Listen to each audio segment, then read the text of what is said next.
الجو مهيأ لدعوة أهل السنة بحمد الله. الناس لا يريدون إلا كتاب الله ولا يريدون إلا سنة رسول الله صلى الله عليه وآله وسلم. إن الحمد لله نحمده ونستعينه ونستغفره ونعوذ بالله من شرور أنفسنا ومن سيئات أعمالنا. من يهد الله فلا مضل له ومن يضلل فلا هادي له. وأشهد أن لا إله إلا الله وحده لا شريك له وأشهد أن محمدا عبده ورسوله. يا أيها الناس اتقوا ربكم الذي خلقكم من نفس واحدة وخلق منها زوجها وبث منهما رجالا كثيرا ونساء واتقوا الله الذي تساءلون به والأرحام إن الله كان عليكم رقيبا. يا أيها الذين آمنوا اتقوا الله وقولوا قولا سديدا يصلح لكم أعمالكم ويغفر لكم ذنوبكم ومن يطع الله ورسوله فقد فاز فوزا عظيما. ثم أما بعد، فإن أصدق الحديث كتاب الله وخير الهدي هدي محمد صلى الله عليه وسلم وشر الأمور محدثاتها وكل محدثة بدعة وكل بدعة ضلالة وكل ضلالة في النار. walaalayaal maanta ay taariikhdu tahay 2018 bishii 10aad oo ku aadan maalin sabti ah,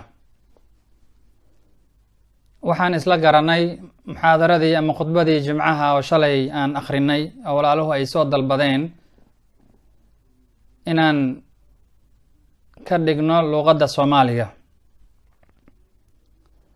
waxaan ugu kalifayaa annagii oo qurbo joogna, dhalinyar badan oo halkan ku dhalatay, dadkii waalidiintooda ka soo tegay iyo wax la mid ah, bal inaan kelmad kan iraahno aadaabta maca alwaalidayn,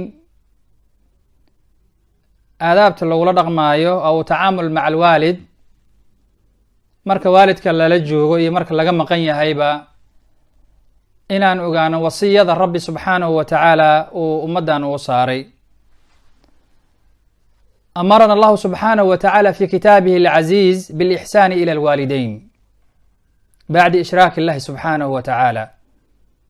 الله سبحانه وتعالى وحونا فريونا أمري إن والدكي وناجنه مركا لغا صوتغو شركيغا وحيالها الله سبحانه وتعالى وكغاه الله قرآنك وحاكمد بعد إشراك الله سبحانه وتعالى in waalidka loo asxaan sameeyo oo loo samafalo. marka khilaal هذه المحاضرة waxaan ku taaban doonaa xaqa waalidka uu leeyahay iyo xumaha ay leedahay marka waalidka caasi lagu noqdo ama lagu gaboodfalo, wa taqsiir wa khatar taqsiiri fi xaqihima, ama xaqi ay lahaayeen lagu gaboodfalo. gaboodfalka isaga wuxuu ka imaanayaa dhinacyo aad u badan. dad badan ayaa sagaashameeyadii iyo ka horaba waalidka ka soo tegay. qurbahan ayaa la yimid, ilaahay subxaanahu wa tacaala wuxuu u sahlay oo u sakhiray nolosha ay ku nool yihiin, laakiin waalidkii in badan oo dadka kamid ah waalidkooda lama joogo. waalidkii waxaa looga soo tegay dhulkii aan u dhalanoon ka nimid, Soomaaliya ayaa looga soo tegay. waalidka waa midda Allah subxaanahu wa tacaala ballanta lagula qaaday bacda Allah subxaanahu wa tacaala uu kaga hadlay aayado aad u tiro badan sida aan tilmaami doono. waalidka maalin waliba dhibaatadii dhex jooga, waalidka gurihiisa biyuhu ay ugu soo galayaan oo webiyadu ay ku fatahayaan, waalidku abaaruhu ay saameeyeen degan dhul abaar xigeen ah oo biyo la'aanta ku dhacdo, waalidka ooman ceelashii biyaha u raadsanaya ayagoo aan waxba haysan waalidka xoolihii ay ka baaba'een, waalidka gabadhii ay ka soo tagtay, waalidka ilaa inta u dambaysa. laakiin kuwa halkan jooga markii yani la fiiriyo noloshu ayaga ay ku nool yihiin, waxay aad xoogga u saareen carruurtooda inay u wanaagsanaadaan, carruurtoodii inay noqoto carruur aad u wanaagsan, carruurtii in rixalaadka loo kaxeeyo, carruurtii in meelaha wanaagsan oo indhuhu ay ku qaboobsadaan la geeyo, waalidkiina qax inuu ku jiro, dagaal inuu ku jiro, inuu maalinba meel sii taagan yahay, bal amni daro iyo aniga amniga alla subxaanahu wa tacaala uuna siiyey. waxaad ogaanaysaa xadiidka nabigeena calayhi salaatu wasalaam wuxuu leeyahay, man asbaxa minkum amnan mucaafa fii jasadih, qofkii maalinka ku waaberiigsista caafimaad, isagoo jirkiisana uu caafimaad qabo, waagi ayaa u bariyey waa caafimaad qabaa, amni ayuu ku waaberiisistay, caafimaadna u qabaa amni, oo alla subxaanahu wa tacaala ugu mana sheegtay quraysh, liilaafi qurayshin ilaafihim rixlata ashitaa'i wasayf falyacbuduu raba hada albeyt, alla subxaanahu wa tacaala uu yidhi falyacbuduu raba hada albeyt aladi acamahum min juucin wa aamanahum min khawf. bal u fiirso amniga alla subxaanahu wa tacaala aayadaha kusoo degay oo alla maka uu ku tilmaamay xaramka, ayadoo agagaarkeedii dadka la dilaayo, ayadoo agagaarkeedii dadka laga qafaalanaayo oo dhibaato loogu geynayo alla ku mana sheegtay. nabiyina ibraahim calayhi salaatu wasalaam waa tii alla subxaanahu wa tacaala uu ka baryey, rabbi ijcal hada albalad aaminan, ilaahayow magaaladan maka ah aamin ka dhig uu yidhi nabigeena calayhi salaatu wasalaam, madiinu sidaa uu yidhi. waxaad ogaanaysaa marka amniga haddii alla subxaanahu wa tacaala uu ku siiyey, man asbaxa minkum amnan mucaafa fii jasadihi, ninka waa bariisisa isagoo caafimaad qaba, meeqaa yani muslimiin ah ama meeqaa aan muslim ahaynba qax ku jirto maalin walba oo dhibaato amni la-aan ilaahay u dhigay. markaad adigu caafimaad qabto, meeqaa xanuunsan oo dunidii joogta. marka carruurtaadii dhakhaatiir gooni a la siiyey oo caafimaadkoodii control habeen iyo maalin lagu haayo, meeqaa carruur muslimiin ee dunida joogta ee aan qabin dhakhaatiir u gooni ah, bal aan helaynin yani xasuusno hooyada dhalaysa ee joogta baadiyaha oon haysan isbitaal iyo meel yaroo ilmuhu micnihii looga dhaliyo aan haysan, mucaafa fii jasadihi wa yajidu quuta yowmi, heli karaayana wax maalinka uu cuno, amni u haystaa, waa caafimaad qabaa, maalinka wuxuu cunaayeyna waa u haystaa oo talaajadihii way buuxaan. dadka khaliijka jooga iyo kuwan yurubtana la jooga, dhulkan annaga aan ku noolnahay oo la yidhi dhulka barwaaqa sooranka scandinavianka, dadka qaar haddii gaajada wax laga weydiiyo tacriifka gaajo aan aqoon, laakiin wuxuu heli karaya qofka isaga maalinka wuxuu cuno. malaayiin muslimiin ahna waxay weysan yihiin maalinkii waxay cunaan, wa yajidu quuta yowmi. nabigu wuxuu tilmaamay qofkaas in dunida loo soo gaabiyey, dunidii ayaa lagu soo gaabiyey oo lagu siiyey bacdamaa saddexdaas shay alla subxaanahu wa tacaala uu ku siiyey. xaggee waalidkaaga ka joogaan marka? intaasi waalidkaaga talow ma haystaan? waalidkaaga wuxuu cunaayay ma haystaa? amnina ma joogaa? waa masalada u baahan in aad aan u ogaano, xaqu ay leeyihiinna halkaas aan rabno qeyb ka mid inaan micnihii ku tilmaano. ilaahay subxaanahu wa tacaala qur-aanku wuxuu ku yidhi, waid akhadnaa miithaaqa bani israa'iila, wadkuru xus id goor akhadnaa aan la gallay reer bani israa'iil. ilaahay subxaanahu wa tacaala wuxuu ku tilmaamay dad micnihii qur-aanka aad looga hadlay oo aad iyo aad looga soo celceliyey arrimahooda iyo xaalalkooda meesha uu maraayo iyo khatartu ay leeyihiin, oo alla subxaanahu wa tacaala qur-aanka in badan ku caddeeyey. saa darteed alla subxaanahu wa tacaala wuxuu leeyahay yani min atawthiiq waxaa ka mid ah, wadkur xus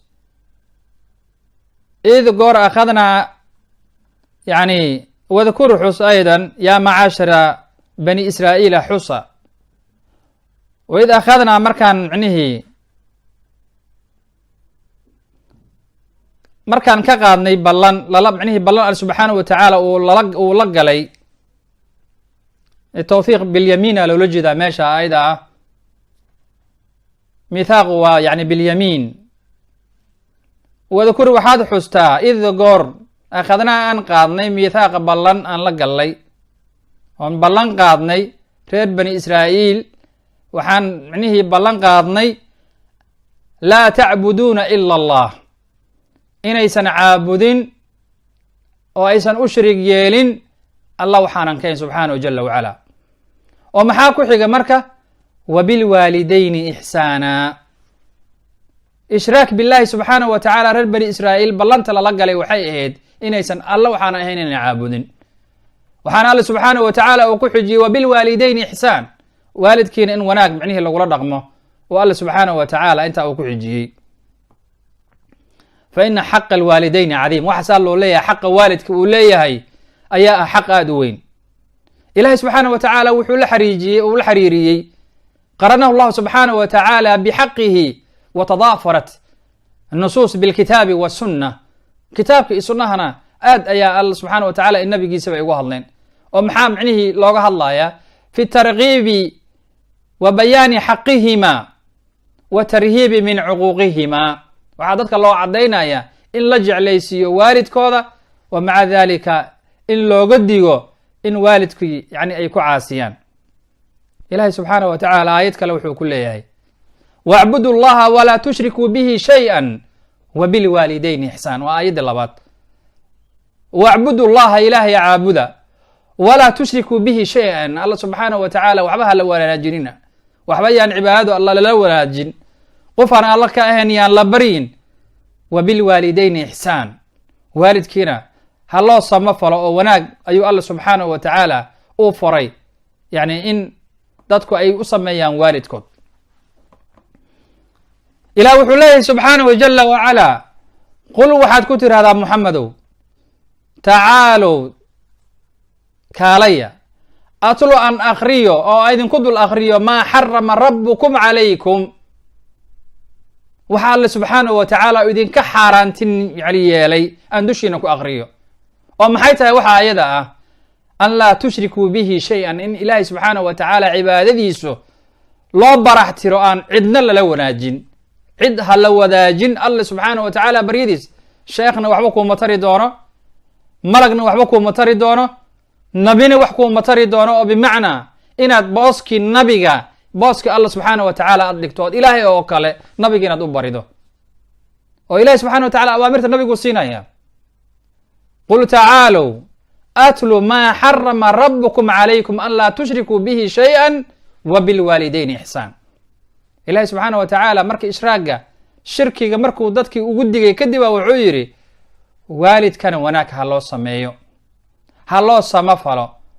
waxaa saasoo kale alle subxaanahu wa tacaala uu yidhi walaa taqtuluu awlaadakum, caruurtiina ha u dilina yani faqri dartiisa caruurta. waa siday quraysh waa hore samayn jirtay. oo ilaahay wuxuu leeyahay ayaga iyo adinkaba annagaa idin irsaaqayna. amarka kale oo ku jira waxay tahay walaa taqrabu lfawaaxisha maa dahara minha wamaa bada. fawaaxishta wax badanaa la isku yidhaahdaa. ha u dhowaanina fawaaxishta, ama zina ha noqoto ama wuxuu micnihii u naqdaba, sida cabdullahi ibn cabas naftiisa uu sheegayo. mideeda muuqato fawaaxishta itaan muuqanba. walaa taqtuluu nafsa alatii xarama allahu ila bilxaq. waa markii labaad oo aayadda gudaheed lagu soo celiyo dilka lagu soo celiyo. dilka in qof muslim aan waxba galabsan la dilo. nabigana wuxuu leeyahay calayhi salaatu wasalaam laa yazaalu muslimu fi fusxati min diinihi maa lam yusib daman xaraama faida asaaba daman xaraam ballax. marka qofka muslimka ah ogow dembi waliba ilaahay subxaanahu wa tacaala waa uu dhaafaya, sida xadiidka tirmidi iyo keyrkiisa ay soo saareen min xadiidi abi hurayra wa keyrkiisaba, ilaa qof ilaahay subxaanahu wa tacaala u shrig yeela ama qof mu'min ah dhiiggiisi ku daadiyey xaq la-aan, iska dilay un qof muslima. waxyaalaha ugu horeeya uu ku tilmaamay nabigeena calayhi salaatu wasalaam oo maalinka aakhira la xisaabin doono waxaa ka mid ah qof muslima oo la dilay isagoon waxba galabsan. meeqaa muslimiina maanta la dilaya. saa darteed xaqa alle subxaanahu wa tacaala uu kugu leeyahay waxaa ku xiga wabilwaalidayni ixsaan. ilaahay subxaanahu wa tacaala xaqiisa markaad gudato ood cibaadadii isaga u khaalis yeesho oo aad u barax tirto, waxaa alle subxaanahu wa tacaala uu ku celiyey wabilwaalidayni ixsaanan, waalidkii in wanaag loo sameeyo. wuxuu leeyahay calqama wuxuu ka warinaya cabdullaahi ibnu cabaas. laba calqama ayaa jirta, calqama ibnu abi waqaas alleythi abu muxsin iyo calqamaha kale cumar ibn khataab iyo wax ka wariyaan iyo cabdullahi ibni mascuud. labada calqamo midna waa xadiidkii macruufka ahaa aan naqaanay inama alacmaalu binniyaati wa inama likuli imri'in maa nawa, calqama wariyey. kan kalena waa calqamaha oo cabdullaahi ibn mascuud inta badan wax ka wariya. cabdullaahi wuxuu leeyahay man araada qofkii doonaayo an yaqra'a صaxiifata rasuuli llahi sala allahu alayhi wasalam alatii calayha khaatimuh, dardaarankii nabiga calayhi salaatu wasalaam qofku u baahan inuu akriyo aayaadkan aayaddan iyo aayadaha kale oo aakhirka suurat ancaam ku jirta bal fiiri dib u akriyo yidhi. cabdullahi waad ogtihiin cabdullahi ibn cabaas iyo cabdullahi ibn mascuud waa labada qofood oo qur-aanka ugu wanaagsanaa, bal ahlulmaka oo dhan marka laga hadlaayo ardayda wax micnihii tafsiirka loola laabto waa cabdullahi ibn mascuud, yani markaysa ardaydiisa waaye. cabdullahi ibn mascuud ardaydiisa, cabdullahi ibn cabaas, cabdullahi ibn cabaas ardaydiisa waaye. inta badan wax micnihii wax ka akriyey oo wax laga soo faa'iiday oo joogay maka. cabdullahi ibn mascuudna nabiga ayaa yiri calayhi salaatu wasalaam, cabdullaahi qur'aanka igu dul akri. markaasu wuxuu bilaabay inuu akriyo suuradda nisa la yidhaahdo aakhirkeeda, suurat cimraan aakhirkeeda ilaa nisa uu soo gaaray fakayfa ida ji'naa min kuli ummatin bishahiid wa ji'naa bika calaa haaulaai shahiida. saxaabiga nabiga ku dul akriya calayhi salatu wasalaam, bal nabiga uu yiri igu dul akri, rasuulka alla qur-aanka adigu kugu soo digay. nabiga wuxuu ku yidhi anigu waxaan jeclahay qof aan aniga ahayn inuu igu dul akriyo, akri cabdullaahiyow. markaasuu suuradda bilaabay. wuxuu leeyahay nabiga calayhi salaatu wasalaam aayadda aakhirkeeda markaan maraayay wuxuu yidhi xasbuka ya bni mascuud, dadka qur-aanka akriyow xasbuka dheh, sadaqa allahu alcadiim waa bidca mana soo aroorin. saa darteed uu joojiyey. markaasaa wuxuu fiiriyey nabiga calayhi salaatu wasalaam, waxaan arkay nabigoo ilmaynaya min shiddati lhowli ummatihi sala allahu alayhi wasalam. ummaddiisa waxay la kulmi doonaan, isagaa markhaati ku noqonaya, ummaddaana ummadaha kale markhaati ku noqon doonaan. nabiga markaasuu yidhi calayhi salatu slam xasbuka ya ibni mascuud faidaa caynaahu tadrifaan, uu leeyahay cabdullaahi ibni mascuud radia allahu tacaala canhu. marka wuxuu leeyahay ninka u baahan saxiifada inuu akriyo ha akriyo aayaddan iyo aakhirkeeda ha akriyo yidhi. waqadaa rabuka an laa tacbuduu ila iyaah wabilwaalidayni ixsaana. qadaa bimacnaa wasaana way naqataa, bimacnaa waxaa kaloo naqataa amarana way naqataa, sida daxaaq iyo ibnu mascuud qiraa'ada ayagu ay ku akriyeen, ibnu kathiir naftiisana uu soo gurinaayo. waqadaa rabuka alla subxaanahu wa tacaala wuxuu faray ama uu amray an laa tacbuduu ilaa iyaah wabilwaalidayni ixsaana, in isaga keligii la caabudo, keligii in la caabudo oo micnihii aan cibaadada qofna lala wadaajin. shirkigu alla subxaanahu wa tacaala dadka ka nafiyey uu ka celiyey, wuxuu ku xijiyey wabilwaalidayni ixsaan, in waalidkii loo samafalo oo wanaag loo sameeyo. ilaahay wuxuu leeyahay imaa yabluganna cindaka alkibara, hadday agtaadii kusoo gaaraan ayagoo da-ah, axaduhumaa waalidkii midkood ow kilaahumaa labadooda ama mid ka mid a waalidkii haddii da ayagoo ay micnihii soo gaaraan oo agtaadii ay joogaan, falaa taqul lahumaa uffin walaa tanharhumaa, uf hadhihin hana gulguulin ha canaanan. waqul lahumaa waxaa tidhaahdaa qowlan kariima, hadal wanaagsan waalid kula hadal. qowl kariim markii lala hadlaayana waxaa soo galaaya dadkao dhan ayaa soo galaaya. waquluu linnaasi xusna, alla subxaana wa tacaala uu leeyahy. aayaddii markii hore aan kasoo tagnay ayay ku jirtay oo aan qeyb ka mid ah bimacnaa aan tilmaanay oo alla subxaana wa tacaala ballantii reer bani israa'iil uu la galay ayay ka mid ahayd. waid akhadnaa miithaaqa bani israa'iila an laa tacbuduuna ila allah wabilwaalidayni ixsaana wdi lqurba walyataama walmasaakiini waquluu linnaasi xusna waaqiimuu الصalaa waaatuu الzaka uma tawalaytum ila qaliila minkum waantum mucriduun. aayaddaas marka waquluu linnaasi xusna waxaa soo galaaya waalidka ayaa soo galaaya. dadka wanaagga lagula dhaqmaayo lagula hadlaayo waalidka ugu horeeyo. uf qur-aanka waxay ku soo aroortay 3 mar. mar shirki ayaa lagu nahiyey nabiyina ibraahim calayhi salaam, ufi lakum walima tacbuduuna min duuni illaah, markaas shirkiga iyo waxa ay samaynayeena lagu nahyey. marka labaad aayaddan waay oo hadda aan u jeedno, falaa taqul lahumaa uffin walaa tanharhumaa, uf hadhihin waalidkaaga waa 2 kelmadood 2 xaraf hana gulguulin. waqul lahumaa qowlan kariima. ilaahay wuxuu leeyay subxaanahu jala wacala waqfir lahumaa janaaxa dulli min araxma, garabka u raarici adigoo isbihinbihinaya isjilcinaya. waqul waxaad ku tidhaahdaa rabbi irxamhumaa, ilaahayo waalidkayga u naxariiso oo u gargaar, kamaa rabbayaani sagiira. abi hurayra qisadiisana marka hooyadii u galo way imaan doontaa cidda salaf markaan sheegayno. ilaahay waalidkayga u naxariiso siday igu naxariisteen marka ay yani ii soo koriyeen marka aan yaraa. ambiyada alla subxaanahu wa tacaala wuxuu ku ammaanay waalidka inay wanaag u samayn jireen. ilaahay subxaanahu wa tacaala wuxuu leeyahay yaa yaxyaa khud ilkitaaba biquwa wa aataynaahu xukma sabiya wa xanaana min ladunna wa zakatan wa kaana taqiya. bal u fiirso ilaahay subxaanahu wa tacaala siduu u ammaanay yaxya calayhi salaam.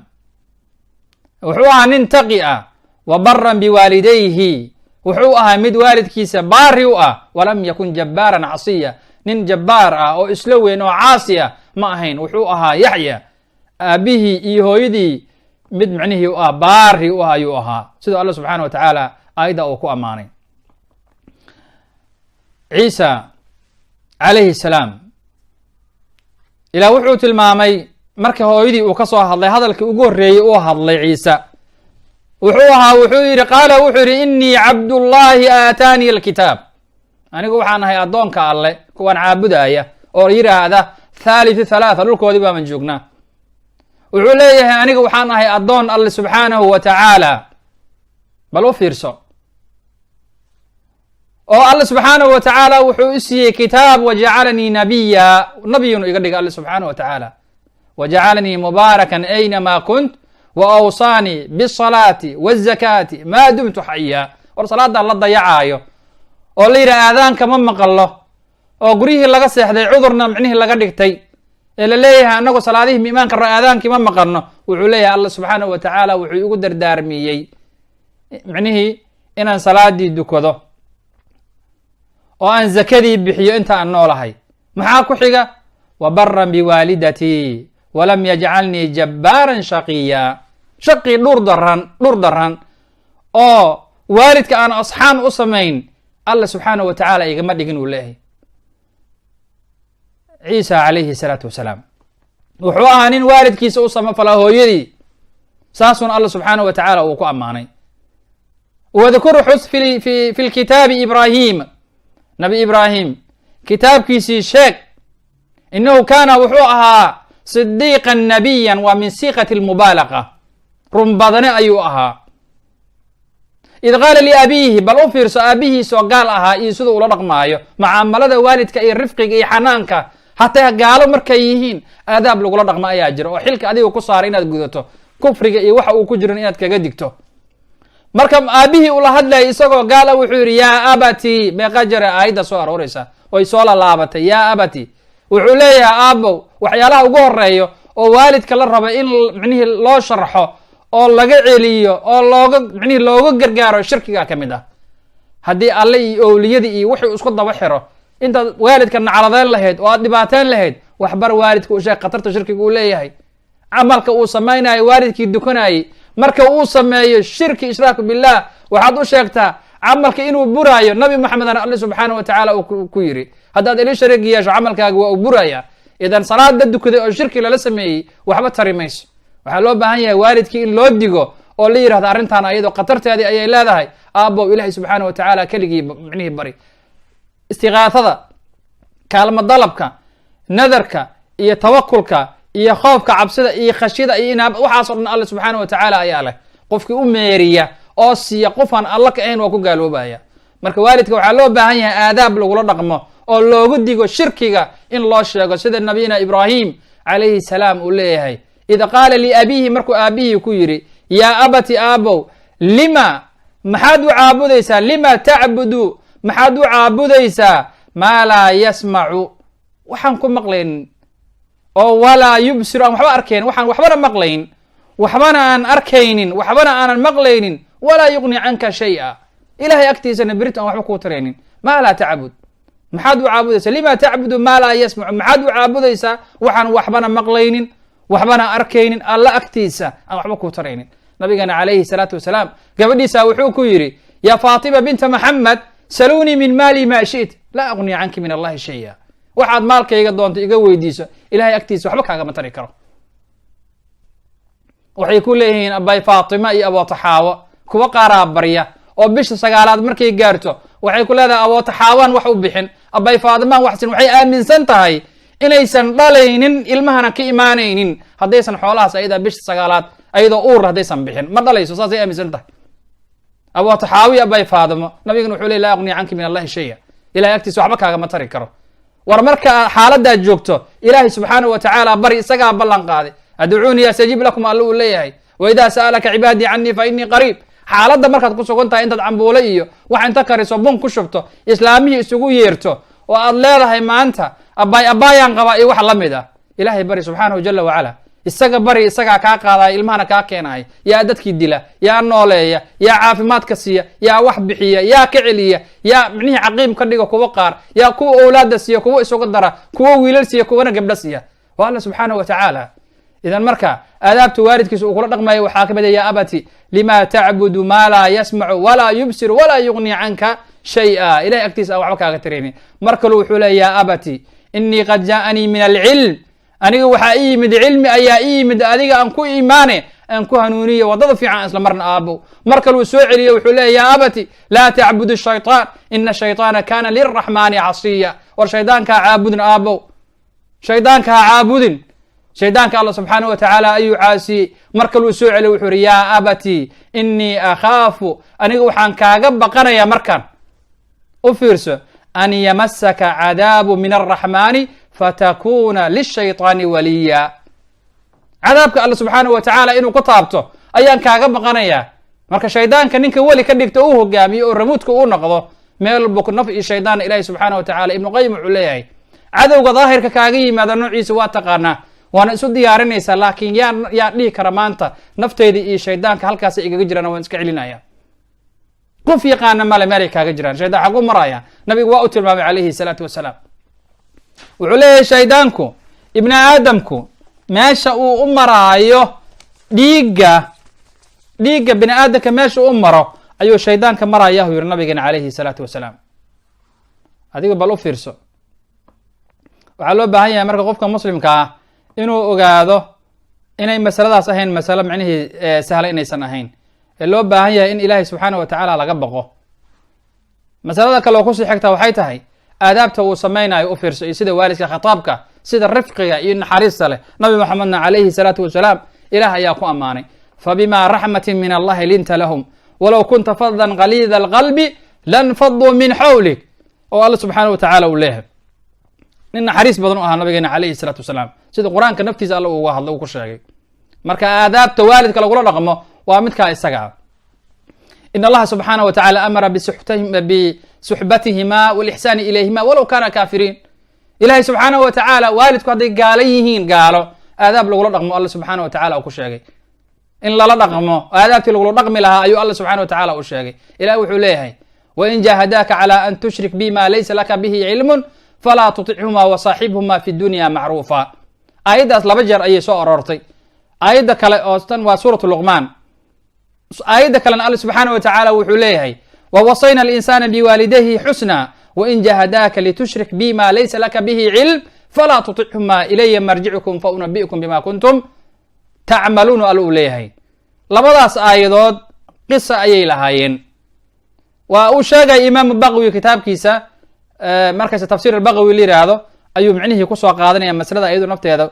imaamu baqwi waa uu sheegaya kitaabku tafsiru khazinka oo ka yimid yani lubaab tanzil fi macaani tanzil imaam abi moxamed xusein ibn mascuud albaqwi ashaafici raxmat ullahi calayhi. qisada waa uu kasoo qaadaya min suurat alcankabud isagoo ku sheegaya, wuxuuna kasoo guurinaya marka qisadii sacad ibn abi waqaas ayuu micnaha uu tilmaamaya. sacad ibn abi waqaas aayaddan markay soo degtay hooyadiis ayaa la hadashay. xadiidka imaamu muslim naftiisa uu soo saaray.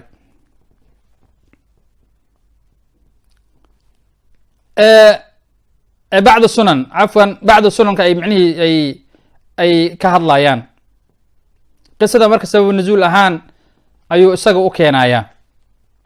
qisada waxay sacd ibn abi waqaas waxaa liyihi radi allahu tacala canhu wahuwa sacd ibnu malik abu isxaaq azuhri wa umnuhu xamna la yihahda hooyadii xamna bint abi sufyaan ibn umaya ibn cabdishams. markii uu islaamay lama aslama sida imaamu baqwi uu kusoo micnihii uu soo guuriyey qisadan uu kusoo guurinayo.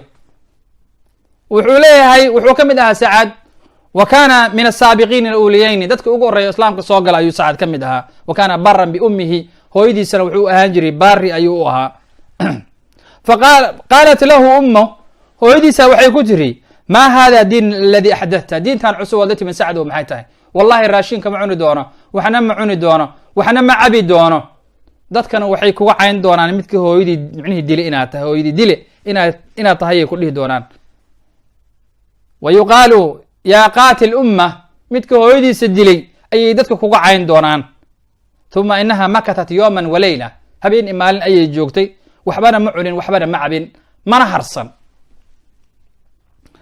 sacad ayaa u yimid marka dhib ayaa gaaray hooyadii bacdamaa raashinkii o dhan ay ka joogsatay markaasuu la hadlay maalin kale ayuu u yimid way joogtay waxbana ma cunin waxbana ma cabin sacad ayaa yimid markaasuu wuxuu ku yidhi fajaءa sacdu ilayha wa qaala ya umma hooyoy low kaanat laki 100 nafs haddii ilaahay subxaana wa tacaala 100 naf uu ku siiyo oo mid mid lagaaga saaro ma laga yaabo inaan diinteyda ka laabto fakulii aw daci haddaad doontana cun raashinka haddaad doontana ka tag lagama yaabo anigu diinteyda inaan ka laabto yidhi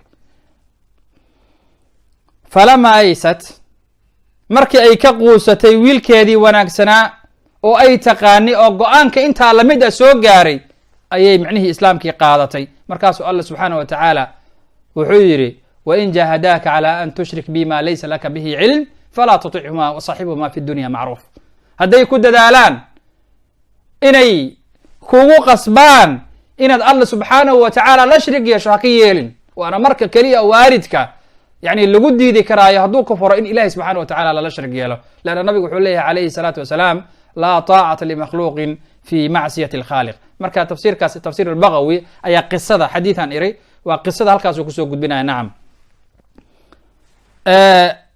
waxaa kaloo ku xiga asma binta abi bakr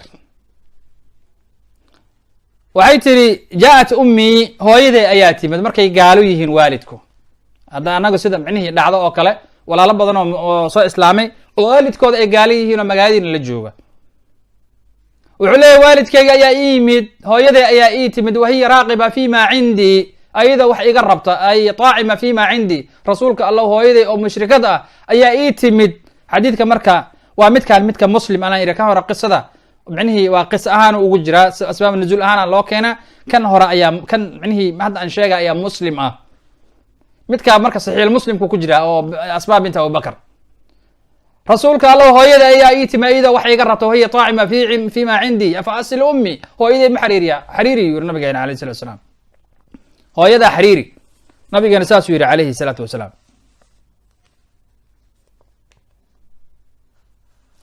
qisada kale walaalayaal oo inooga xigta oo cajiibka ah waxay tahay abi hurayra radia allahu tacaala canhu abi hurayra qisadan hadda ibnu kathiir markuu ka hadlaayo oo sacd bin abi waqaas wain jahadaaka litushrik bima laysa laka bihi cilmu falaa tuطichuma wasaaxibhuma fi dunya macruuf ibnu kathiir wuxuu leeyahy tafsiirkiisa amara allahu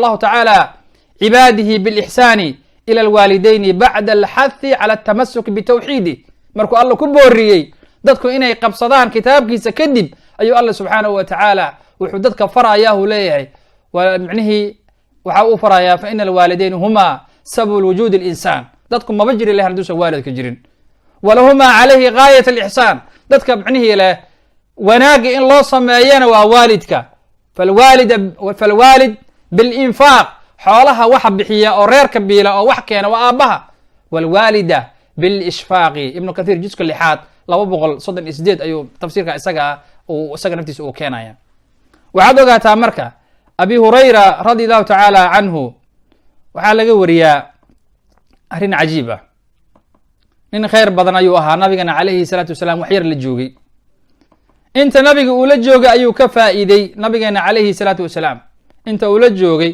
ayuu micnihii uu ka faa'iiday abi hurayra ilaa ruwaadka xadiidka marka laga hadlaayo uu soo galay dadka ugu xadiidka badan bacda cabdullahi ibni camr ibni caas dadka ugu xadiidka badan in yaruuna nabiga la joogay calayhi salaatu wasalaam abi hurayra waxaa ku gaaray ducadii nabigeena calayhi salaatu wasalaam waxaa laga soo guuriyaa abi hurayra radi allahu tacaala canhu wuxuu yidhi kuntu waxaan ahaa adcuu ummii ila alislaami hooyadayaan islaamka ugu yeeri jiray, hooyadiis gaalay ahayd, wa hiya mushrika, ayadoo mushrikad ah ayaan hooyaday ugu yeeri jiray waalidkuu yidhi, micnihii waxaan ugu yeeri jiray diinta islaamka ayaan ugu yeeri jiray, daaciyu ahaa. nabigu wuxuu leey ibda binafsika uma biman tacuulu, qofka waxaa la rabaa ehelkiisa iyo gurigiisa inuu wanaagga marka hore ka bilaabo, quu anfusakum waahliikum naar waquuduha annaas walxijaara. dadkaan iska socdo meelaha meelba tagaaya, marka hore bal gurigaaga iyo magaaladaada islaaxi, dadka wax u sheeg. wuxuu leeyahay marka fadacawtuhaa yowman, maalin ayaan islaamkii ugu yeeray, faasmacatnii fi rasuuli illaahi sala allahu alayhi wasalam fi ma akrah, nabiga ayaa waxay iga maqashiisay waxa aan necbeysto, nabigay cayi jirto hooyadiis. faataytu rasuul allahi sala allahu alayh wasalam wa ana abkii, nabigaan u yimid calayhi salaatu wasalaam anigoo oynaaya, waxba ma qarin. marka faqultu waxaan yidhi yaa rasuul allah, bal siday wax u dhaceen saxaabada fiiri, ilaa ilahi subxaana wa tacaala wa cala aladiina khulifuu waa taqaanaan qisadii yani sanadkii sagaalaad oo tabuuq dhacday, waxaa lagu ammaanay maxaa ka mid ah saddexdii oo ayaga micnihii cudurdaarka lahaa markay munaafiqiinta ay bilaabeen inay cudurdaartaan, kacb ibnu malik iyo sufyaan iyo raggii. ilahi subxaana wa tacala wuxuu yidhi ya ayuha aladiina aamanuu wa kunuu maca asaadiqiin. xadiidka cabdillahi ibni mascuudna nabigu waa u tilmaamay calayhi salaatu wasalaam, qof ayaa been sheegaya, beenta ayuu ku dadaalaya ilaa alla subxaana wa tacaala xaggiisa looga qoro beenlow. waa kuwaan hadda soomaalida ay yidhahdaan hebel howdaa ka xalaal, yani karona howdaa ka xalaala, hebel iyo how hadduu ku yihahdo hebel hee, intaas keliya xalaalka ah, inta kale waa been, yani saasaa loola jeedaa. marka beentu halkaa gaartay ayaa micnihii uu tilmaamayaa micnihii abi hurayra. wuxuu leeyahay abi hurayra nabiga ayaan u imid, faqultu ya rasuul allah, sida saxda eed wax u dhaceen uu sheegaya. wuxuu leeyahay inii kuntu adcuu ummii ila alislaam, hooyaday ayaan islaamka ugu yeeri jiray, hooyaday ayaan islaamka ugu yeeri jiray, fata'baa calaya, way diiday islaamka inay qaadato. wa inii dacawtuha alyawma, ma quursan, maanta ayaan haddana mar kale islaamka ugu yeeray, faasmacatnii fiika maa akrah, markuu ku celceliyey ilxaax bacda alilxaax, wa huwa yuriidu laha khayr, wanaaguu la rabaa hooyadii inay islaamto, laakiin iyadoo kama soo go-in. markaasaa waxay tiri, nabigay wax ka sheegtay calayhi salaatu wasalaam, faasmacatnii fiika maa akrah, waxay ii kaa maqashiisay wax aan necbaysto, fadcu llaha an yahdiya umma abi hurayra, ma dhahaayo ilaahu habaar, laakiin wuxuu leeyahay rasuulka allow, ilaahay subxaana wa tacaala ii bari in hooyaday, ilaan hooyadiis waa jecel yahay, gaalnimo inay ku dhimato, wiilka yarka ahaa ee sakaraadka ahaa. markuu nabigu u yimid calayhi salaatu oo yahuudiga ahaa, aabihiina uu ag fadhiyey, nabiga wiilka intuu fiiriyey, wiilkina nabiga uu soo fiiriyey, markaasuu wiilka aabihii fiiriyey. odayga yahuudka ah wuxuu ku yidhi atic abaa qaasim, nabiga taladiisa yaal uu yidhi. wiilkii markaas uu yani nabiga islaamka u bandhigay, markaasuu wiilka ashahaatay, markuu ashahaatay u dhintay. nabigu wuxuu yidhi ilaah baa mahad iskale oo naarta ka badbaadiyey. dadka marka muslimiinta ah ee qurbahan jooga, ee gabdhaha yaryarka ee sarwaalada wata oo tibihi u qaawin yihiin, ku gaalaysiinaya ama ku dhibaataynaya, waxaad ogaataa waxaa lagaaga baahan yahay xikmad. diintan 13 sano maka marka la joogay ayadoo shirki lagu jiro ayaa micnihii nabigeena calayhi salaatu wasalaam waxaa la farayay quluu laa ilaaha ila allah, kelimadaas bisa dhaha. war haddaad u baahan tahay gaaladu inay soo islaamaan, gaalada maxaa kuu diidaya qofka muslimka inaad u rafqiso oo ad u dhaxdo naarta inaad ka badbaadiso? ila naar baad ka badbaadinaysaa qofka muslimka ah. waxaa loo baahan yahay xikmada in micnihii dacwada loo adeegsado oo dadka muslimiinta ah aan la kala eriyin, dadka inaan la kala eriyin oo wax loo sheego. waxaa laga yaabaa jaahilba inay ka tahay, bal waalid isagaba micnihii ka dhacsan inuu dhalay oo laba kelmad isa saari karaynin. war maxaad ka og tahay kuwa qaar oo soo galay 80meeyadii 70meeyadii xaalkooda wuxuu ahaa markay magaaladu joogeen. waxaa loo baahan yahay marka haddaad u baahan tahay dadka dariska iyo gaalada inaad soo islaamiso, kuwaan islaamka ku dhashay oo qaldan ayaa lagaaga baahan yahay inaad dacwadii gaarsiiso calaa wejhi saxiix, si dhab inaad u gaarsiiso, weji saxan aad ku gaarsiiso. abi hurayra daacigaas u ahaa, hooyadiisa mushrikada uu maalin walba diinta u sheegi jiray, ma quursan jirin. daaciga ma quursado. annaga laakiin waxaan rabnaa bayna alcashiyati waduxaa in dadka oo dhan ba ay waxa gaalada o dhan islaamaan, dacwadii la wada qaato, kulligood inay wada toosaan. ma soconayso dacwadaani. 950 sano ninkii u yeerayay nuux calayhi salaatu wasalaam ilaa uu gaaray rabbiyo inii maqluubun fantasir fafataxnaa abwaaba asamaa. bal u fiirso, 950 sano daacigii ugu dheer oo diinta islaamka sheegaya u ahaa, haddana 16 qof ay mufasiriinta culimada ay sheegaan dadka raacay.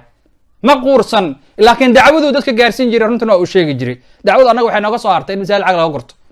masaajid aanba dhammaanaynba iyo islaama lacag laga furto tviyada intaa kaliya kusoo hartay. laakiin amaa diintii iyo nashaadkii iyo dadka wax weji sax looga sheega taa ayada booskii way ka baxday. waxaad ogaanaysaa marka fata'ba calaya wa inii dacawtuha alyawma fa asmacatnii fi yani wax fiika ma akrah. rasuulka alla waxa ii kaa maqashiisay wax aan micnihi necbaysto. fadcu llaha ilaahi subxaanahu wa tacala waxaad ugu baraysaa hooyaday an yahdiya uma abi hurayra. faqaala rasuul lahi sal allahu alayh wasalam allahuma ahdi uma abi hurayra. ilaahay ou hanuuni abi hurayra hooyadii. wuxuu leeyahay abi hurayra fakharajtu waan baxay mustabshiran bidacwati rasuuli illah anigoo dacwada rasuulka calayhi salaatu wasalaam ku bishaaraysanaya ayaan baxay. falama ji'tu qasadtu wa fi riwaayati lbukhaari fasirtu ila albaab. albaabkii markuu u yimid abi hurayra wuxuu leeyahay faida huwa mujaafun fasamictu ummii xasa qadamaya. hooyadaya waxaa maqashay yani socodkeygii waxbay maqashay saasuu leeyahay. faqaalat waxay tihi marka makaanaka ya aba hurayra. abaa hurayra oo meeshaadi joog. socodkiiya maqashay inuu wiilkeedi yimid. ma halkaagii joog. wa samictu waxaan maqlay khadat almaaa yani biyihii isku shubaysay iyo wixii ayaan maqlay. wa labisat dircaha wa acjalat wa fi riwaayatin cajalat. khibaarkeedii iyo waxeedii ay labisatay way qabaysatay. khibaarkeedii ay labisatay. fafataxat ilbaab albaabkii ayay furtay. wa qaalat waxay tihi ya aba hurayra ashhadu an laa ilaha ila allah wa ashhadu ana muxamada rasuul allah. farajactu ilaa rasuuli llahi sala allahu alayh wasalam faahbartuhu. nabiga ayaan u laabtay markaasaan u sheegay nabiga calayhi salaatu wasalaam hooyaday inay islaamtay. wa qaala wuxuu yihi khayra. saasuu yidhi nabig khayr wuu yidhi nabig alayh salaam. dows markii loo keeno oo la yidhi rasuulka allow dadkan way dhib badan yihiin waa ina dilaan dhibaato badan ayay noo geysteen rasuulka allow reer doos habaar allahuma ahdi dowsan wa aatihi muslim uu yidhi alayh salaam. ilaahayow reer doos hanuuni ayagoo muslim qiyaada dad hogaamiyayaal ah oo alla subxana wa tacala ka soo saaray. idan marka waxaa loo baahan yaha walaalayaal dacwadan midaas ayada ah ayaa micnihii saxa middaa ayada micnihii in la raaco oo waalidka markay gaala yihiin qisaska noocaas oo kalena way tiro badan yihiin in yani tacaamul wanaagsan oo daahir ahoo fiican in la tusiyo. wixii qamrigooda iyo waxooda iyo qashinkooda hadday gaala yihiin kan gaalka oo soo islaamay waa inuu micnihii waxaas ayada usan ku raacin laakiin islaamka inuu u bandhigo weji wanaagsanna waalidkii u kula noolaado. axkaamta qusaysa dabcan waan sheegay kitaabkaygii mukhtasar alfiqi طahaara liaqaliyaat almuslim ayaan ku sheegay axkaamta dadka soo islaamtay ee joogta micnihi waalidkooda la jooga waalidka eyga haysta iyo siday u macaamulayaan iyo wax lamidka ah. aayad kale alla subxaanahu wa tacaala wuxuu leeyahay wawasayna alinsana biwaalidayhi. dadka waalidkooda ayaan ugu dardaaranay ixsaana inay u samafalaan. wawasayna alinsana biwaalidayhi ixsaana. dadka waxaan faray inay waalidkooda ay wanaag u sameeyaan oo ay u samafalaan. xamalathu ummuhu kurhan wa wadacathu kurha. hooyada waxay xambaartay carruurteeda ayadoo taag daran oo dhiban waxayna dhigtay oo dhashay ayada oo micnihii dhiban. wa xamluhu wa fisaaluhu 30 shahra.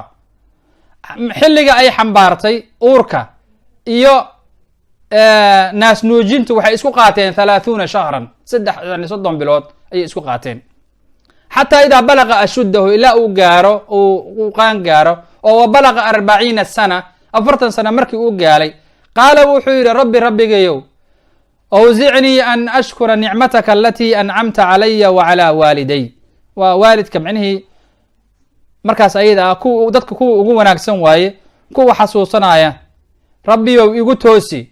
qaala rabbi wuxuu leey markuu 40ka gaaray wuxuu leeyahy awzicnii ilaahayow igu toosi an ashkura nicmataka alatii ancamta calaya wa calaa waaliday. ilaahayow igu toosi inaan micnihii kuga mahad celiyo nimcada aad isiisay aniga iyo waalidkayga. wa an acmala saalixan taradaah iyo inaan sameeyo camal ad adigu raalli ka tahay inaan sameeyo allow taas ayada ah iigu toosi.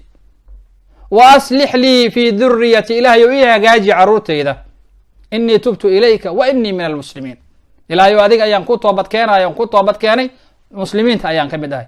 ilahay marka kuwaas ayaga ah oo waalidkooda iyo ayagaba nimcada iyo kheyrka alle uusii ugu mahad celinaya wuxuu yidhi ulaa'ika aladiina nataqabalu canhum axsana maa camiluu. waa kuwa ayaga ah kuwa aan ka abaalmarinayno oo aan ka aqbalayno camalka wanaagsan oo ay sameeyeen wanatajaawazu can sayi'aatihim fi asxaabi aljanna wacda sidqi aladii kaanuu yuucaduun. waa ballanta alla subxaana wa tacaala u qaaday camalka wanaagsan oo ay sameeyeen in looga mahad celiyo, xumahooda in bimacnaa laga cafiyo. laakiin waxaa jira aayaddii micnihii saddexaad oo hadda aan sheegnay waxay tahay uf markii laga hadlayo qayb kale ayaa jirta. waladii midka qaala liwaalidayhi, midka waalidkiisa ku dhahaaya uffin lakumaa, uf ayaa la idin yidhi, atacidaananii ma waxaad ii yaboohaysaan an akhruja waqad khalat ilquruunu min qablii wahumaa yastakiihaani ilaha weylaka aamin. waalidka ilah bay u baryaayaan oo waxay leeyihin ilaahay subxaana wa tacaala rumee alla subxaana wa tacaala, isagana wuxuu leeyahay ma waxaad ii yaboohaysaan in laysoo saaraayo ummadii hore oo dhimatayba wax kamid oo lasoo saaray malhuu leeyay. waalidkii marka doodaa kula jiraa. ayagana waxay leeyihiin wahumaa yastakiihaani illaaha, allay u baryaayaan, weylaka waxay leeyihiin aamin alla rumee, ina wacd allahi xaq, ilahay wacdigiisa gaboodka alla subxaana wa tacaala, yaboha alla subxaana wa tacaala waa mid dhab ah. fa yaquulu wuxuu leeyahay maa hada ila asaatiiru alawaliin, waxaan naga daayu leeyahay, waa hadalkii dadkii hore waxaad sheegaysaan. ilahay wuxuu leeyahay ulaa'ika aladiina xaqa calayhim alqowlu fi umamin qad khalat min qablihim min aljinni walins inahum kaanuu khaasiriin. marka midkaa waalidka dhahaaya waxa aad ku hadlayso waa hadalkii hore, ma waxaad ii yaboohaysaan in dib lii soo saari doon iyo waxa la mid ah, waxa iyada wax jira malahuu leeyahay, wax ka jirana ma laha. nuux calayhi salaatu wasalaam wuxuu yihi rabbi ikfir lii waliwaalidaya waliman dakhala beytii mu'minan walilmu'miniin waalmu'minaat walaa tazid الظaalimiina ila tabaara. ilahi subxaana wa tacala nuux saa u baryaayay, rabbi ikfir lii waliwaalidaya. saa darteed ducada waxaa la yihahdaa marka hore adiga naftaada ku horeysiy, kadibna waalidkaaga yani alla subxana wa tacala u bari.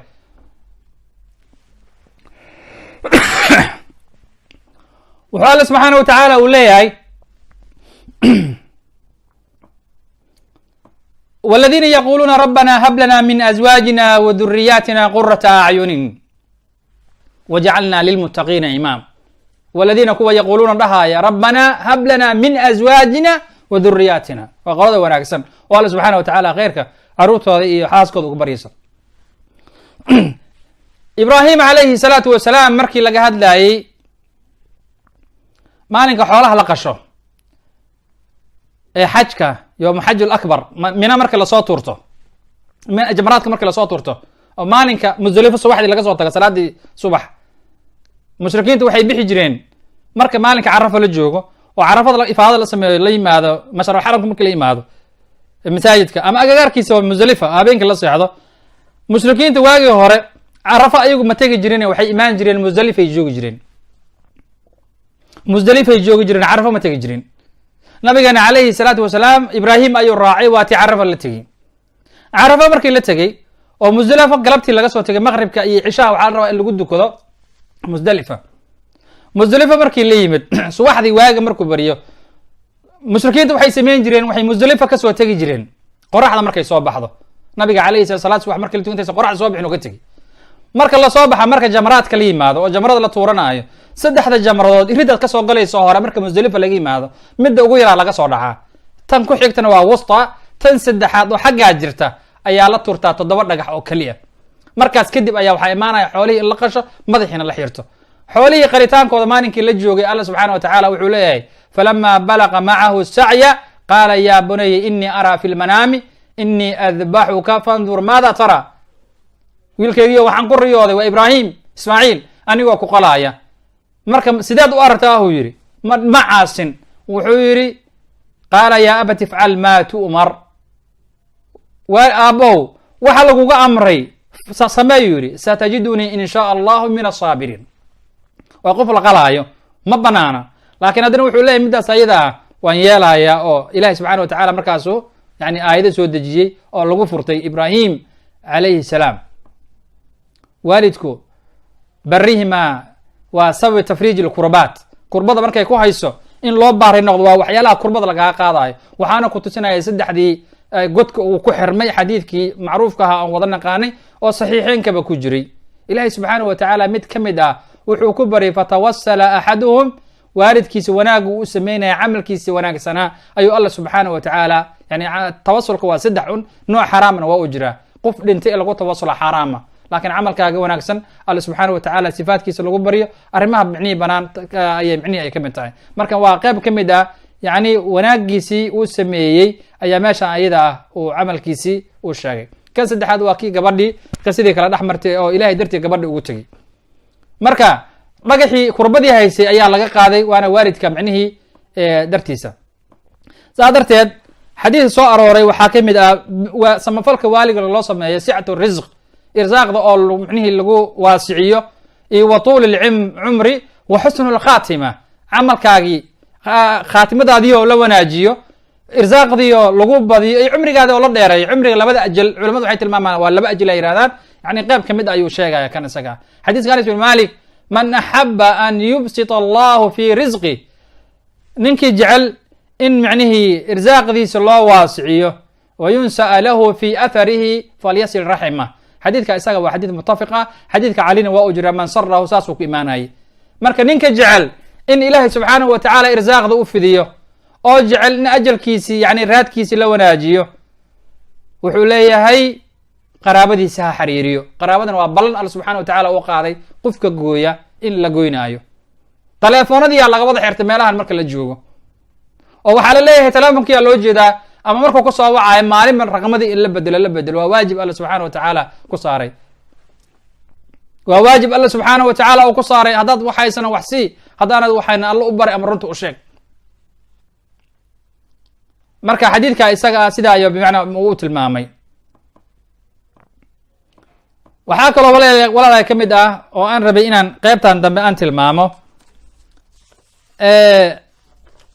waxaa kaloo ka mid ah dad badan oo yidhaahda waalidka lacagaan u diraa iyo bilansia iyo hadalkayga muxuu ka rabaa iyo waxa la midka ah. xadiid abi hurayra oo muslim uu soo saaray, wuxuu leeyahy nabigeena calayhi salaatu wasalaam, ma gudo laa yajzi walad waalidan ilaa an yajidahu mamluukan, walad la dhalay waalidkiisa abaalku u sameeyey ma gudi karo ilaa inuu helo isagoo addoon ah loo addoonsanaayo, fayashtariyahu fayactiqahu, marka isaga uu soo iibsado uu xureeya maahan. taana hatee yani waxba ma aha. bal tusaalaha lagu siinayo u fiirso, walad la dhalay, wiil la dhalay, waalidkiisu abaalku u sameeyey ma gudi karaayo ilaa in yani uu helo waalidkii oo la addoonsanaayo oo uu iibsado uu guda maahine. cabdillaahi ibnu cumar radi allahu tacaala canhu waxaa ka mid ahaa xadiidkii uu soo wariyey, isagoo socda ayaa nin reer baadiya uu la kulmay. gaadiduu watay dameerkiisii uu micnihii siiyey, cimaamada uu haystayna madaxuu ka saaray. cabdiraxmaan ibnu dinaar oo la socda wuxuu yihi yani cabdullaahiyo, ninkan waa dadka reer baadiyaha unbuu ka mid yahay, yardowna bilyasiir uu yihi, wax yar wuu ku qancaahu yihi, adna wixii o dhan waa isugu dartay. markaasuu wuxuu yihi ina aba haada, isaga ma ah, ninkan aabihii cumar ibnu khataab ayaa jeclaani jiri u yihi. anigana waxaan maqlay nabiga calayhi salaatu wasalaam oo leh, markaasuu werinaya xadiidka, samafalka waalidka loo samafalo waxaa ka mid ah in la xiriiriyo dadka waalidkiisa ay jeclaayeen. qofkan isaga ma aha, ninkan aabihii ayaa cumar ibn khataab micnihii jeclaa, saasuu dameerkiisana u siinaaya, camaamadina u sinaya, aabaheyaa ninkan jeclaa. nabigana wuxuu yihi ninka waalidkiisa samafalka uu u samaynayo waxaa ka mid ah dadka waalidkiisa uu jeclaa inuu xiriiriyo. war hooyooyinkiin iyo aabayaashiin iyo dadka idin dhalay xaafaday degnaayeen, asxaabay lahaayeen, kuwana way dhinteen, kuwana way nool yihiin, ayagii iska dhaafay, waalidkiina waa dhiban yahay, wixii dhaleenna way dhiban yihiin, wixii asxaabta la ahaana way micnihi dhiban yihiin. maxaanan u xiriirinaynin? 400 oo koron, 300 oo koron maxay ka joogtaa haddii nin qaraabo ah loo diro, amaba ninka saaxiibka aabbaha ahaa ilmihiisoo sii jooga, ama isagii oo dhibaataysan oo ka soo wacaayo, xaafadiina degan oo micnihii laiswada yaqaano, inaad ka baqeysho on $50 ama $30 ama $20 maxay ku taraysaa? waana sababta isaga ma ahe waalidkaaga adigu asxaan samayn lahayd ayay micnihii taa ayada ka mid tahay. waxaa ka mid ah oo aan kusoo gabagabaynaynaa caasinimada waalidka oo micnihii lagu caasi noqdo. nabiga calayhi salaatu wasalaam wuxuu tilmaamay oo kale khadiija in asxaabteeda uu xiriirin jiray, xoole intuu qolo uu wasici jiray. khadiija binti khuwaylad, rubamaa yadbaxu shaa, waxaa laga yaabaa inuu naf u qalo uu u qeybiyo asdiqaa khadiija, iyadoo xiriirka wanaagsan ay ka mid tahay taa iyada nafteedu. waxyaalaha aan raba inaan tilmaamo qeyb ka mid ah ayaa waxaa ka mid ah walaalayaal caasinimada. waxaad adigu naqato unbay carruurtaada naqanayaan. qiso aad u fidiyo waxaa jirta aad taqaanaan. aabow hadday lagama maarmaan tahay inaad i qasho, meesha waalidkii aan ku qalay igey. markuu sii wadiy wuxuu yidhi halkaan geedka aabbahay aan ku qalay hoostiisa halkaas igu qalo yidhi. waxaad adigu carruurtaada ku samayso ayaa adna lagugu samayn. waxa adiga waalidkaaga aad ku samayso ayaa adna lagugu sameeya. aljazaau min jinsi alcamal. dadka waalidkooda inta kasoo tagay qaxootiga ah ee dhulka markay ku barwaaqeysan carruurta kaliya afiiriya, iyo waalidka markay xaasaskii fureen. inta badan oo Yurub dhibaatada ka jirta waxay tahay ninka xaaska marka uu furo carruurtii ama ha yaraadeen ama ha weynaadeen, markaasaa u dambaysa tolo ma xaaskaa la furay mise carruurtiyaa la furay. labadiiba in la isku dayayo oo faraha laga qaado oo islaantii uun ilmaha xagga u wado inta u wado ilaa lala yaabay marka dambe la yidhi war waxaani wax qababa male miyaa, waxba micnihii lama dhalan miyaa, xaasba maaha miyaa. waxaa la kala garan waayey in ay micnihii ninkeedi uu joogo inuu dhintay. ilaahay subxaana wa tacaala aan ka baqno. ammaanada ayada iyo dayaca intaas ah adigu markaad carruurtaada saa ku samayso waa mas-uuliyad. ayagu naftoodana waxaa laga yaabaa inay ta'hiir ku yeelato oo hadhow waxa adigu aad samaysa inay kugu sameeyaan. marka arrinta ayada wax sahlan ma aha. xaaska marka la furo carruurta lama furin. carruurta waa yani waa alla subxaana wa tacaala mas-uuliyad uu ku saaray. kullukum raacin wa kullukum mas-uul can raaciyatihi. adinka o dhan mas-uuliya ayaa tihiin. qof walibana waxa loo dhiibtay ayaa la weydiin maalinka qiyaamo. waxa aad dayacday oo halkaas aad keentay oo aad ku furtay ilahay subxana wa tacala ama geedaha hoostood ku sheekayso ama markaysaa jar ku dheel Soomaaliya ama tukaamada tiradabada iyo maqaaxidaha aan arkay oo salaadiiba qeyb ka mid ah ayadoo aadaanka u dhacay biyutooyinka la fadhiya ha naqdeen, ama kuwa meelahan fadhiyo biyutooyinka fadhiya oo subaxdiisa ay usoo baxaan ilaa habeenkii fadhiya oon caruur iyo waalid midna ka warqabin. waa la isweydiin doonaa maalinka aakhira la isweydiin doonaa. ilahayna wuxuu leeyahay wattaquu yawman turjacuuna fiihi ila allah uma tuwafaa kullu nafsi ma kasabat wahum laa yudlamuun. maalin ayaa jirta oo aad laabanayso, kolley waad dhimanaysa adiga. gabyaagaa wuxuu yidhi waman caasha 1000 wa 2000 falaa budda yawma yasiru ila qabri. yidhi adaaru daaru naciim in camilta bima yurdi ilaah wa in khaalafta fannaar. kolley waxaad ogaanaysaa maalin waad dhimanaysaa, markaasaa alla subxaana wa tacaala aad la kulmaysaa wax aad samayso. waxaan rabay inaan tilmaamo intaa waxa kusoo cega waxay tahay amar qaadashada waalidka laga amar qaato intaan caaqa gelin.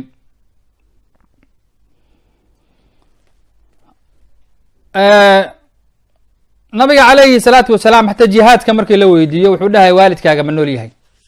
ha hadday yidhaahdaan nabigu wuxuu lahaa calayhi salaatu wasalaam waalidkaaga u samafal laabo. jahamo wuxuu leeyahay rasuulka allow ana lii maalan wa waladan, caruur iyo xoolo ayaan leeyahay. wa ana abi aabahe wuxuu rabaa yuriidu an yastaaxa fi maali an yastaaxa maali yani an ya'khuda maali.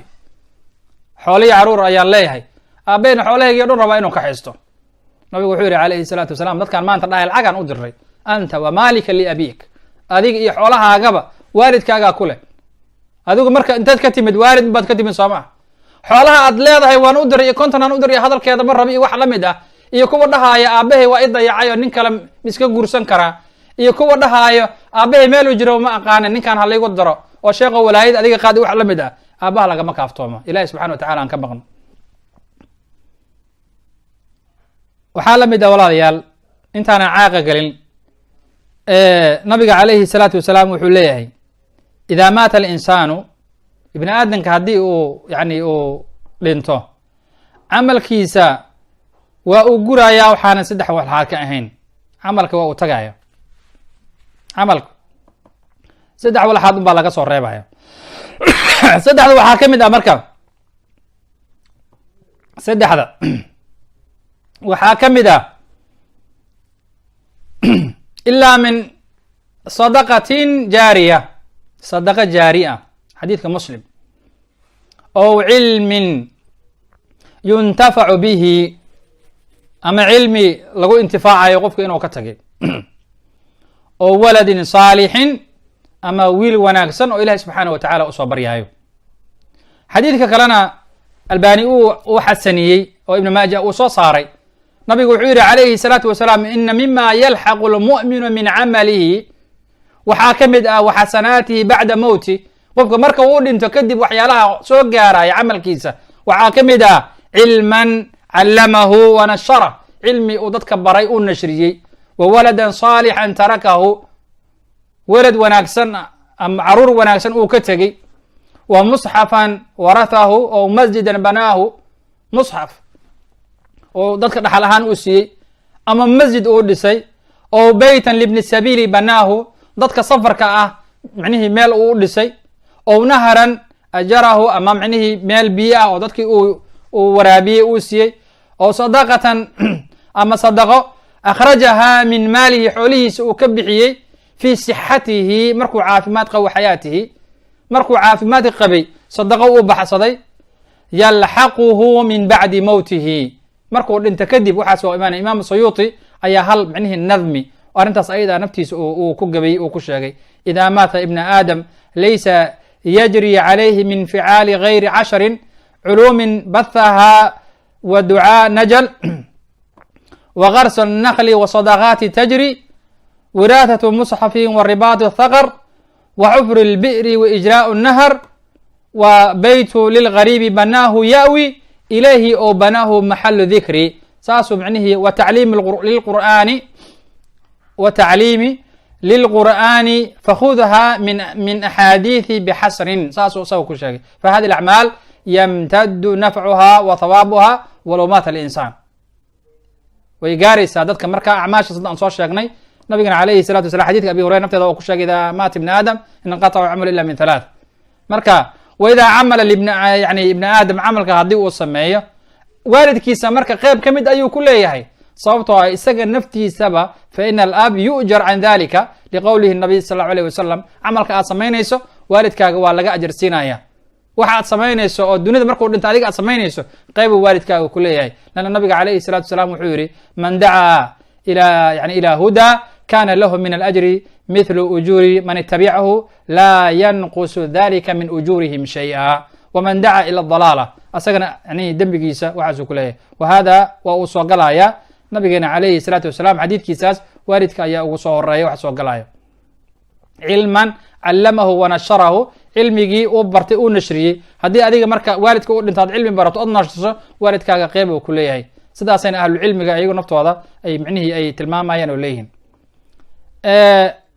walaalayaal masalada kale oo kusoo xigta waxay tahay oo aan tilmaanay qofka caaqa ah oo waalidkiisa caasiga ku ah nabigu wuxuu leeyahay calayhi salaatu wasalaam dembi weliba ilaahi subxaanahu wa tacaala kula dunuubin yuakhiru allahu minha maa shaa ila ywmi alqiyaama dunuubta qaar ka mid a ilahi subxaanahu wa tacaala intuu doono ilahay dib ayuu u dhigayaa ilaa cuquuq lwaalideyn caasinimada waalidka waxaan ka ahayn fa ina allaha ilahi subxaanahu wa tacaala waa u soo dedejinaya lisaaxibihi xayaatan qabla almamaat intuusan dhiban ka hore ayaa micnihii qofkan isaga loo soo dedejinaya adduunka lagu arka adduunka ayaa lagugu tusinaya caasinimada aad samaynayso intaanan aakhiraba la gaarin dunuubta kale alla subxana wa tacala intoo doona dib u dhiga aakhira lagu keenaya wax dembi aad gashay laakiin waalidka ayadoo adduunka ayaa laysugu keenaya intaan aakhira la tegin ka hore xasuusno marka in badan oo kamid a arrintaas ayada ah way micnihii way dhici doontaa saa darteeda nabigeena calayhi salaatu wasalaam xadiidka uu tilmaamay waxaa kamid ahaa nabiga calayhi salaatu wasalaam wuxuu ley xadid anas bin malik baabani mucajalaani cuqubatihima fi dunya laba shay cuqubadooda adduunka la isugu soo dejiyaa u yiri nabigena alay slam albaqi walcuquuq xaakim ayaa wariyey markaysa imaam dahabin oo ku raacay albaniyin oo xadiidka abi bakr oo marfuuca ayuu saas ahaa xadiidka abu bakr marfuuca micnihii abi bakrata waxaa kaloo laga wariyaa dunuubta alle subxaanahu wa tacaala yani inuu dadka dib ugu dhigaayo ilaa sida hadda aan sheegnay saddex ka mid ah albaqi wa qatiicat raxim kuwaas ayada ana waa lasoo dedejiyay ay qofka yani ibn xabaan naftiisa waa uu soo wariyay xadiid xasana albani waa uu saxiixinaya riwaayad kaloo bukhaari adab almufrad u kusoo saaray oo baab cuquub alwaalideynin way jirtaa markaysaa oo ayadana lagu keeno waxaa marka loo baahan yahay qofka muslimka inuu ogaado riwaayadda xadiidka kale oo laga wariyey ninka jurayj la yiraahdo oo bukhaari iyo muslim naftiisa ay wariyaan waa kutusinaya jurayj wuxuu ahaa nin caabid ayuu ahaa oo yahuudda ka mid ah kaana jurayj yatacabadu wuxuu alla subxaanahu wa tacaala ku caabudi jiray sawmacatin fajaءat ummahu hooyadiis ayaa u timid faqaalat waxay tihi yaa Jurayj, hooyadiis isaga meel ila ku caabudaayo oo dukanaayo ayaa u timid. waxay ku tihi marka Jurayj, markaasaa wuxuu yidhi ilaahayow ma salaadaydaan wataa mise hooyadayaan la hadlaa? hooyadiisii hadalka kama qaadin, salaadiisii wata. kadib haddana nafsu shay way usoo laabatay, maalinkii kale ay usoo laabatay yaa Jurayj, haddana sidii oo kale ilaahayow ma salaadayda mise hooyo? haddana salaadiisii sii watay. markii saddexaad ayaa waxay tihi ilaahayow Jurayj, waxaad tusisaa gabdhaha xun wejiyadooda tusi. qisada ku dhacday waxay ahayd inay naag ku been abuuratay oo uur qaaday oo nin qowsaar ah, kuwa xoolaha raaca, oo micnihii wax yaray ku habaartay. Jurayj waa la tusiyey magaaladii o dhan oo socotaa timid, markaasaa meeshii laga burburiyey. gabadhiyaa waxay leedahay Jurayj, ninkaas caabidka ayaa uurka ii yeelay, ilaa alla subxaana watacaala uu ku furtay inuu cunugii ka hadal siiyey. saasaa faraha looga qaaday, laakiin waa la tusiyey gabdhihii xumaa wejiyadooda Jurayj inta lagu been abuurtaa dhibaato looga geystay. nabigu wuxuu nahyinayaa calayhi salaatu wasalaam caruurta in la habaaro, lanna waxaa laga yaabaa alla subxaanahu watacaala inuu aqbalo saacado inay jiraan. hooyooyinka caadada ka dhigtay habaarka caruurta yarkaa dabahaya, waxaa loo baahan yahay marka in alla subxaana watacaala ay ugu baqaan. arrintaas ayadaa wax sahlan ma aha. culammadu waxay leeyihiin xadiidkan isaga ah oo Jurayj aan soo sheegnay, fa hada cala mashruuciyati, waxaa micnihii arrintaas ayada ay ku tusinaysaa Jurayj marka lagu celceliyey inuu hooyadiisa aada ayay ahayd. waxaana u daliila xadiidka Bukhaari uu wariyey, haddii salaada aad dukanayso sunno ay tahay, waalidkana ay ku yeeraan, waxaad fiirinaysaa xaaladda waalidka ay kugu baahan yihiin. haddii waalid iska caadi ay yihiin salaadaada dhamayso, haddii laakiin waalidka baahi weyn ku qabaan ay ku sheegaan ay ku yeerayaan, waa laga bixi karaa. waxaana ku tusinaya xadiidka abi qataad uu wariyey radi allahu tacala canhu can nabiy sal allahu alayh wasalam qaala wuxuu yidhi inii la aquumu fi salaati, aniga salaad ayaan u istaagayaa, uriidu an rabo an utawila, nabigu wuxuu yidhi aan rabo inaan dheereeyo fiiha, fa asmacu bukaaa asabiyi, wiil yar ah ama cunug yar oohintiisa ayaan maqlaya fi salaati, salaaddii anigoo micnihii ku jira markaan maqlo, fa atajawazu fi salaati kiraahiyata an ashuqa calaa ummihi. bal naxariistiisa u fiirsa nabig alay slam, salaaddii ayaan soo gaabinayaa uu yidhi anoo u naxariisanaayo oo u dhimrinaayo oo u baqanaayo hooyadiis, leanna hooyo cunugii uu ku agweynaya ma dukan karayso. salaaddii uu soo gaabin jiray nabigeena calayhi salaatu wasalaam. wa hada waxay ku tusinaysaa in mashruuciyad ay tahay salaada iyo takfiifka lilcaarid, markay wax ay yimaadaan in salaada lasoo gaabin karo. caarido markay timaado wax dhiba in salaada lasoo gaabin karo, si dadka musallaha dukanaya naftooda aan loo mashquulin. laakiin salaadu naafila hadday tahay markaas waa lasoo gaabinaya markay waajib ka tahay. naafilada markaa hadday tahay, haddii u ogaada aabihiis iyo hooyadiisa inaysan ku nacaynin, waa dhamaysanaya sidaan mar hore sheegay. laakiin haddii u ogaado, yani markaas kadib u tagaa oo marka u dhamayso u tagaya. laakiin haddii u ogaado inay u baahan yihiin ama ay dhibsanayaan itmaamiha, markaas ayada waxaa laga rabaa in micnihii uu u laabto oo waalidkii salaada uu ka baxo uu tago. imaam nawowi naftiisa saasuu baab kaga dhiganaya, wuxuu leeyahay baabu taqdiimi biri lwaalidayni cala atatawuci bisalaati wagayriha. nawowi naftiisa ayaa isaga laga soo guurinaya. fatxulbaariga xaafid ibnu xajar naftiisa waa uu sheegaya, wuxuu leeyahay culammadu waxay isku raaceen oo sawaab ah in waalidka laga yeelo salaada nafliga marka lagu jiro, in micnihii laga yeelo. waayo waalidka oo ku yeerta oo amarkiisa la yeelo waa waajib, midaan adiga ad u istaagaysana waa sunna. marka waa in la kala saaro wujuubka alla subxaana watacala uu ku saaray oo waalidka warkiisa in la yeelo oo waajib ah iyo sunnaha. ibnu xajar naftiisana fatxulbaariga ayuu masaladaas ayada ah mawsicada ayadana way kaga hadlayaan, waa la keenaa. waxaan kusoo gebagabeynaya walaalayaal, salafka saxaabada nabi salaf waxaa la yihahda dadkii annaga naga horreeyey in lagu dayda nabi maxamed iyo saxaabadiisa in lagu daydaa salaf la yihahdaa. waxaa micnihii laga soo guuriyaa abi hurayra, hooyadiis markuu u galo wuxuu dhihi jiray, hooyo ilaahay ha ku naxariisto marka aan yaraa sidaad igu naxariisatay, oo kale adna allah kuu naxariisto. ayadana waxay leedahay, ilaahay adigana wiilkeegiyo ha ku naxariisto sidii aad igu baari naqatay markaan weynaaday. waa laba abaal. xoogga markuu kusoo galayo waa dhacdhacaysaa, caloosha markaad ku jirto waad og tahay, xaaladda banaanka markaad timaado hataa caruurta qeyb ka mida ma hadli karaan, waxa hadalkooda la weydiiya u saxa oo muxuu yidhi la yihahda waa hooyada.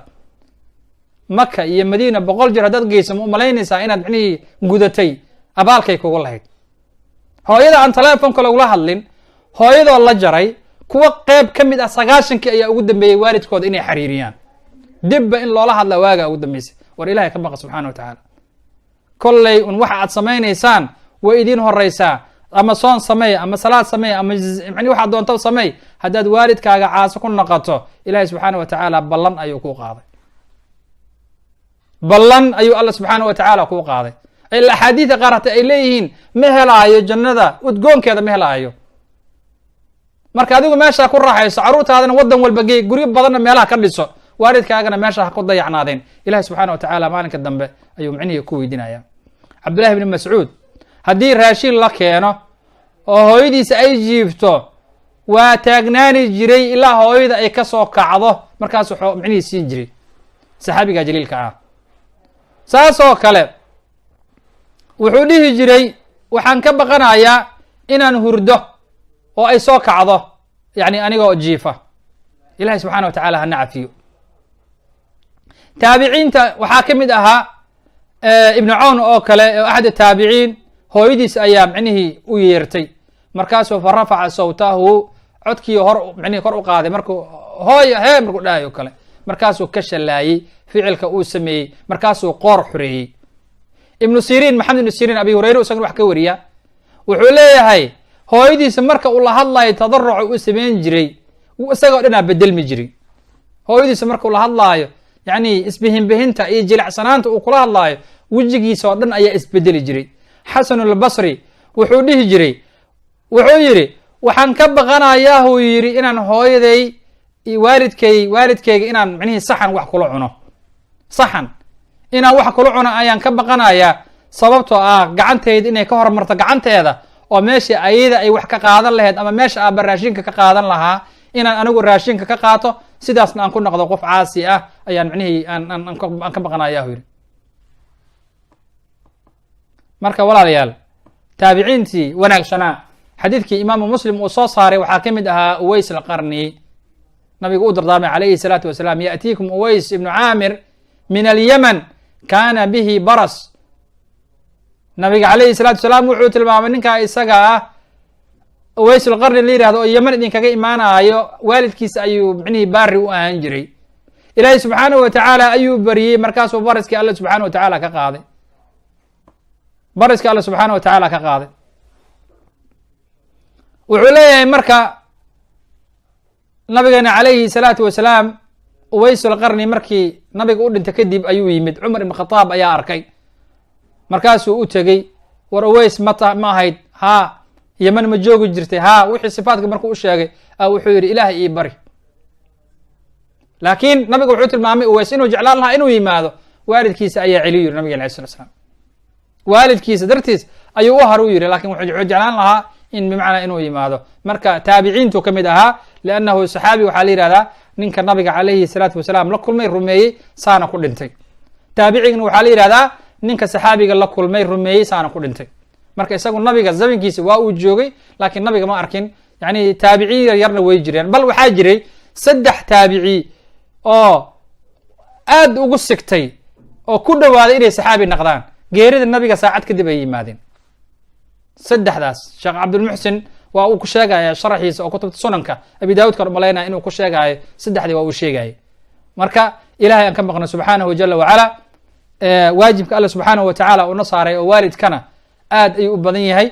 qeyb ka mid ah un baan micnihii soo qaadnay, dad micnihii ka mid ah dadka oo aan soo tilmaannay aadka micnihi alle subxaana wa tacaala xoolaha u siiyo waalidkooda la jooga, ee ku dayacan waalidkiina ayagoo xoolo leh micnihii ay dayacan yihiinna ilahay subxaana wa tacaala ka baqa. kuwa waalidka kasoo dheeraaday ee duruuftan noocay ahaataba ha ahaato, oo intay 90 kasoo tageen ilaa haddadan aan ku laaban wadankii, waalidkoodana aan xariirinna, waxay maanta jaanis u leeyihiin weliba hadday nool yihiin inay yani laabtaan oo ay dib u laabtaan, oo ay waalidkooda la soo kulmaan, cafisna weydiistaan intaysan dhiman. wallahi uma wallahi inta aad dunida joogto kolleyba waa lagu weydiinayaa waxa aad samaysay. intaasaan kusoo koobaynaa. haddii alle subxaana wa tacaala uu yidhaahdo, ammaanadaasna waa ammaano alle subxaana wa tacaala una saaray. ilaah aan ka baqno, waalidka aan wanaajino, وإلى هنا هدي أن وحق الضي ونبتدي الشيطانك والسلام عليكم ورحمة الله وبركاته.